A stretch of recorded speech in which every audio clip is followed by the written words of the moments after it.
Колони возила, камиони и трактори натоварени со огревно дрво, храна, хигиена и покутнина од утрово чекаат пред домот на семејството Јованови од Велес.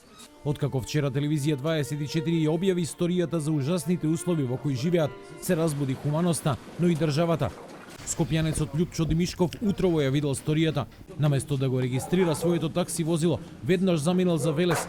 Парите за регистрација ги донираше на Јордан и неговата мајка. Прилово го видов сабајле у 5 часот и веднаш се спремав, запалив колата и дојдов колку можам да помогнам. Па се надевам дека после ова дека ќе има се помогли ситуации. Луѓето се стварно загрозени. Апелирам до сите хумани луѓе, апелирам до сите добри намерни луѓе да дојдат да помогнат колку можат.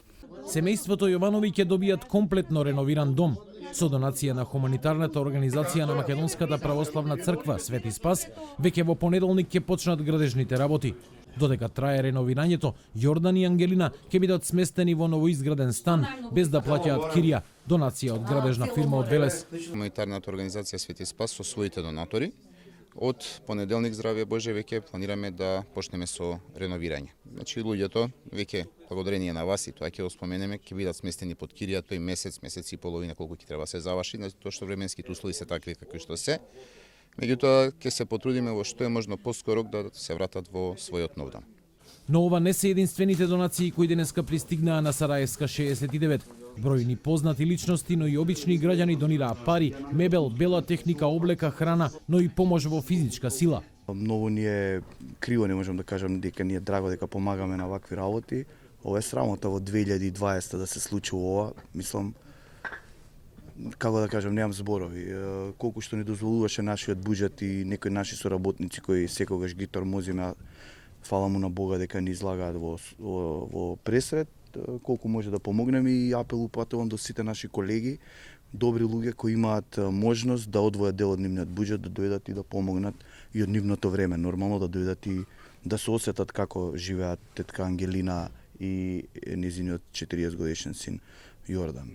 Откако Јордан Јованов вчера раскажа дека никогаш не побарал помош од државата, се мобилизираа и институциите.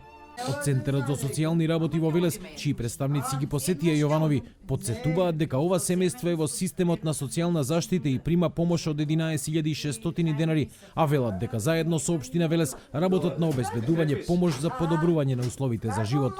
Во овој момент за ова семејство и социјалните работници од Центарот во Велес дојдоа, ќе се понуди еднократна помош, ќе се разгледа можноста за социјална пензија и за ГМП.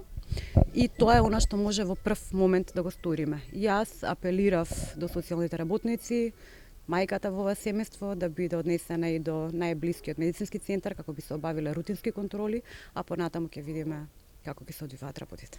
Не беше овој случај пријавен во општината, а и ова се уште надлежност на Центарот за социјални работи. Сега уште еднаш ми се потврдува тезата дека таа надлежност од централната власт треба да помине на локално ниво, како што и бара мешовитата работна група во која јас членувам. Во рамките на законските можности на општината ние ќе помогнеме во наредните денови откако ќе се процесуира предметот во архивата во општината. До вчера, овие луѓе немаа ниту огрев, ниту доволно храна, ниту услови за живот. 75 годишната Ангелина веќе деценија и пол е врзана за креветот како преживеала мозочен удар. За неја се грижи синот Јордан, кој самиот има срцеви проблеми. Сега, неговата најголема желба е да најде пристојна работа и да оформи свое семејство.